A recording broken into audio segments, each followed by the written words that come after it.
Sa bidyong ito, susubukan kong motorin itong kalsada dito sa Atimonan, Quezon. Ito ang Atimonan to Maoban Road. Ang biyahe ay dito magsisimula sa Barangay Tagbakin, Atimonan, Quezon. Ating aalamin kung ano na ba ang kalagayan ng kalsada dito. Kapag natapos ang proyektong ito, malaking tulong ito para sa mga motorista na pwede maging alternatibong ruta pauwi ng Bicol o Visayas. Lalo na kung manggagaling ka sa Maynila para makaiwas sa traffic sa ilang bayan ng Quezon Province. Sana'y samahan niyo po ako muli sa kwento ng aking biyahe. Tara, simulan na natin ang kwento ng aking biyahe. Ay, ang lalaki ng bato.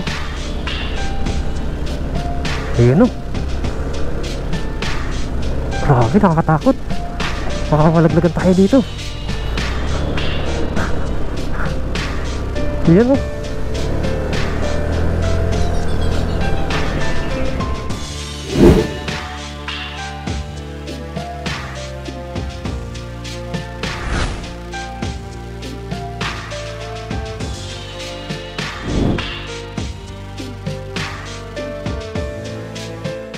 Okay mga ka-motivation, nandito tayo ngayon sa may Atimonan, Quezon. Bali yung may nakita ko kalsada dito sa bandang kaliwa natin. Ito pala yung daanan na kukonekta sa Maoban, Quezon. Kasi ito, pag nagawa itong kalsada na to, malaking tulong to para sa mga motorista na manggagaling Maynila para uuwi ng Bicol or dito sa Atimonan. Marang iiwasan mo na yung bayan ng Pagbilao, Quezon, Sariaya, Candelaria. So dito na yung tagos mo sa may Atimonan. Ang nakakasako pala nito mga motivation ay Barangay Tagbakin. Base sa nakita ko dito sa address, Barangay Tagbakin, Atimonan, Quezon. So mga motivation, nandito tayo sa highway. I-try ko lang i-zero yung kilometer ko. Yan. Kung gaano siya kalayo, ito yung magiging reference natin. Yung kilometer ko ay naka-zero. So titingnan natin kung gaano nakalayo ang sementado nito para ma-update din kayo. Dahil ito ay malaking tulong to na kalsada pagdating ng araw pag nagawa na ito. So papasukin ko siya mga motivation at para maipakita ko sa inyo kung gaano na to kalayo ang sementado nitong lugar na ito. Ito yung bypass road na kokonekta sa Maoban, Quezon. So malaking tulong to na kalsada na ito. Sige, sisilipin natin. Tinatapos yung bundok dito. Dito yan sa may Atimonan, Quezon. Atimonan to Maoban, Quezon Road. Silipin natin kung ano na yung status dito sa kalsadang ito. Medyo naambon nga lang. Ay nako, sana maglumakas. Pero hindi naman siya makulimlim eh. Parang dumaan lang siguro yung ambon. Tingnan natin kung gaano nakalayo ang sementado dito. Ay grabe, tinabas yung bundok oh. Kita natin dito. Inuka siya oh. May ilog pa, ilog pa dito mga motivation oh. Yan oh. May kalsada pa dito. Grabe, ayos to. Ang ganda ng kalsada na to. Tingnan natin kung gaano to kalayo. Doon pala sa bungad makikita mo na yung bundok doon na tinabas para magawa ng kalsada. Ayan oh. Inuka na yung bundok.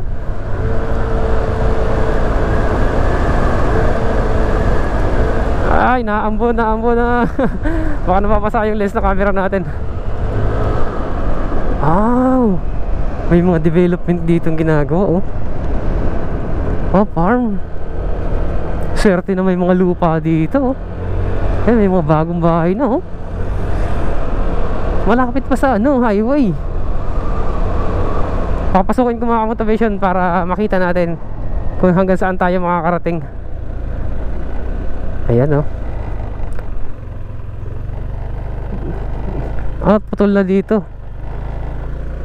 Putol na yung kalsada pagdating dito. Yun, hanggang dito pa lang semento. Ano, going pa siya. Tingnan natin kung gaano na to kalayo. Malapad yung kalsada dito oh. Yan oh. Ang ginagawa oh, 4 lane na siya. Siguro hanggang dito lang tayo makakarating.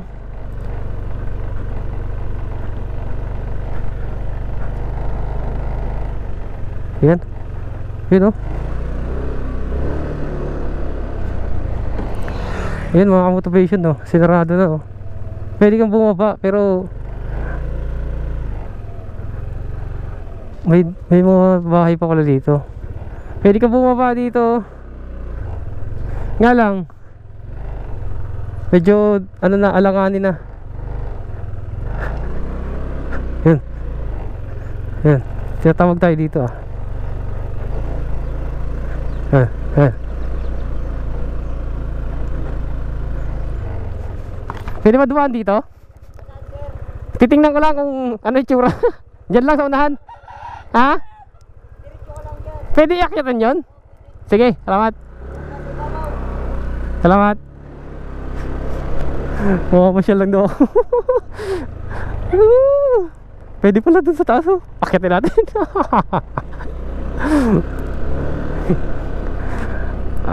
Walang ano ngayon. Walang trabaho ngayon. Linggo kasi.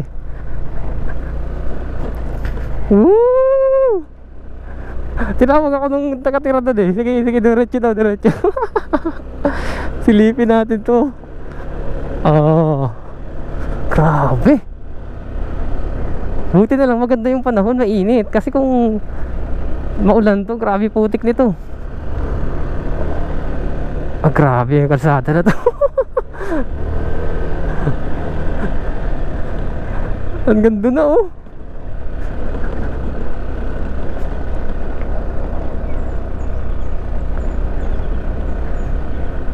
Kukonektat ng mga motivation sa Mauban, Quezon. Ayan, tinatambakan na to. Ang magiging kalsada.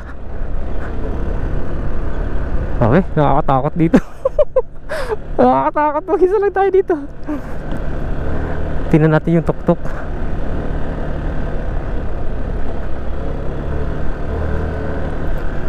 Tinapos yung bundok dito oh.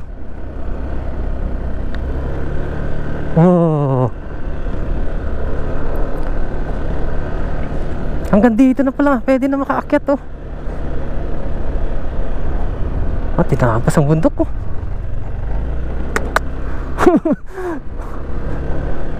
Diyan kinukuha yun siguro yung mga pantapal sa ano dito para magiging patag siya. Ayan. Tingnan natin kung hanggang saan na to. Yeah.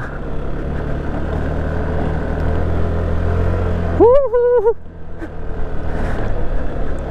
Mauban, Quezon kasi ang tagos nito. Grabe, tinabas yung bundok.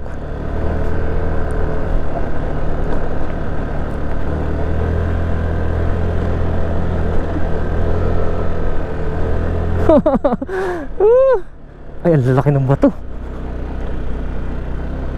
Ayun oh. Grabe, nakakatakot. Baka malaglagan tayo dito. Ayun oh.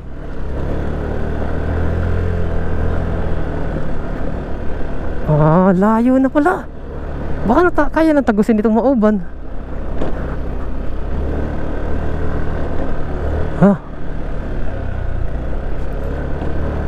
Dito na tayo sa tuktok. Dito na tayo sa pinakatuktok ng bundok. May ano tayo nakakasalubong. Tanungin nga natin to.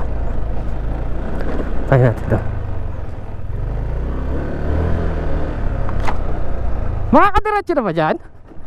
Makakadiretso na? Hindi pa po. Putol pa yan? Oo, baka yun pero delikado po yung gano'n kung matulas mo ano ay. Pero putol pa yung kalsada. Aba, yung pinakadulo na yun, hindi pa diretso. Sige po, salamat. Silipin ko lang dito sa unahan ko na.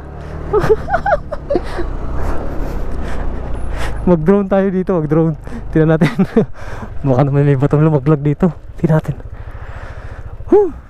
Grabe.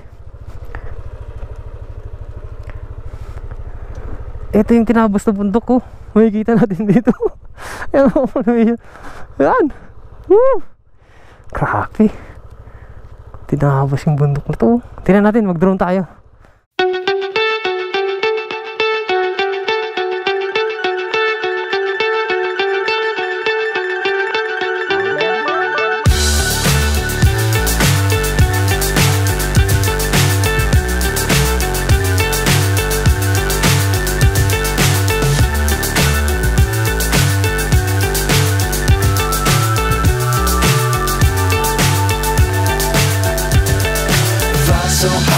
hypnotized.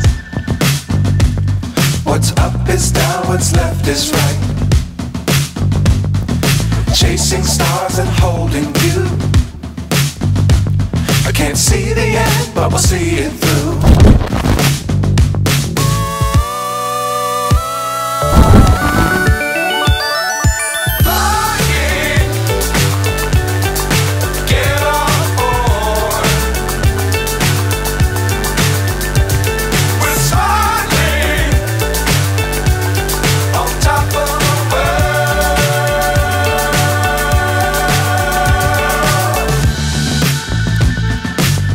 Times don't fly too high.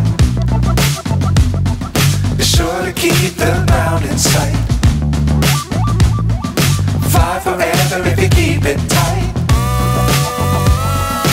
Love the world but keep the sky on your mind.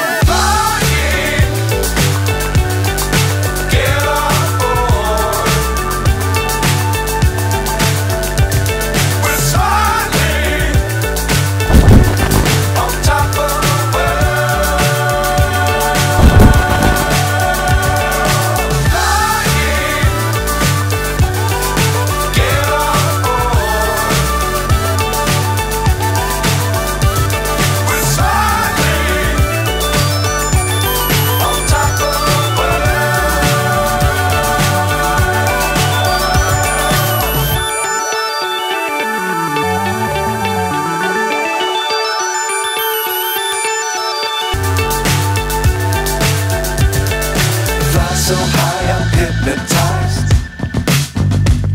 What's up is down, what's left is right. Chasing stars and holding you. I can't see the end, but we'll see it through.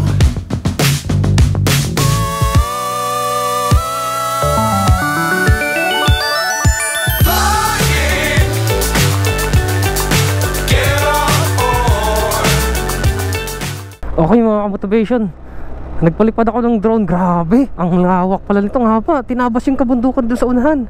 Yung nakita sa drone shot natin. Ngayon, sisilipin ko lang dito kung hanggang saan tayo pwedeng bumaba. Grabe, nakakatakot. Pero may nakausap ako kanina, yung nakamotor na dalawang babae. Wala pa, delikado pa daw ito motorin. Parang maalanganin ka dito. Ah, grabe. Ano pa lang to, parang tinabas pa lang. Ayan, may mga nagmumotor dito. Baka may mga lupa sila dito. Yung may mga bukid. Ayan. May mga tao din pala dito. Ay, grabe. Ang ganda ng kalsada na to. Sarap dito. Swerte nga nang may mga lupa dito. Ay, may bahay ata dito. May asong tumatahol eh. Ay, may bahay dun. May bahay. Ay, may lalaan na to.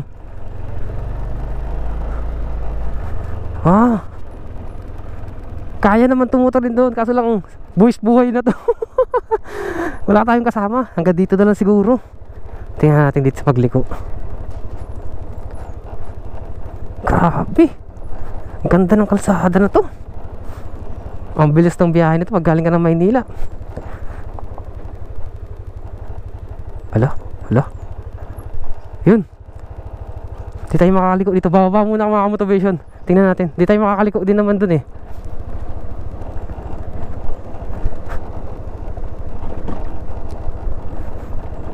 Buwis buhay ride.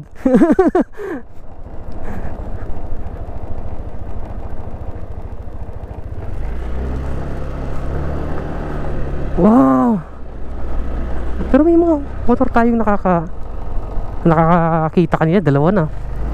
Ah, dito na lang ako mga motivation para makamaniobra tayo dito. Grabe, ang ganda ng kalsada na to.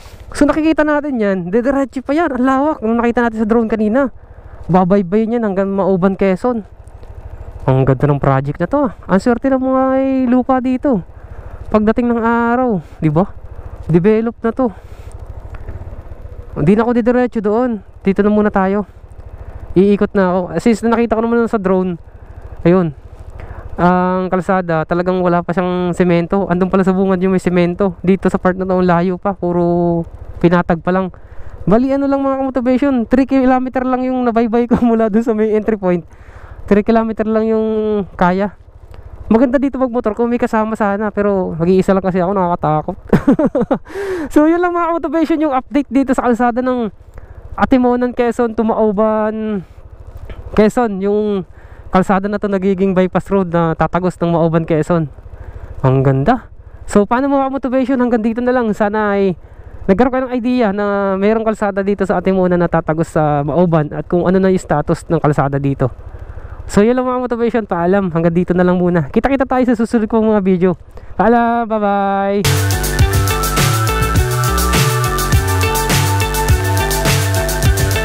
Fly so high, I'm hypnotized. What's up is down, what's left is right. Chasing stars and holding you. I can't see the end, but we'll see it through.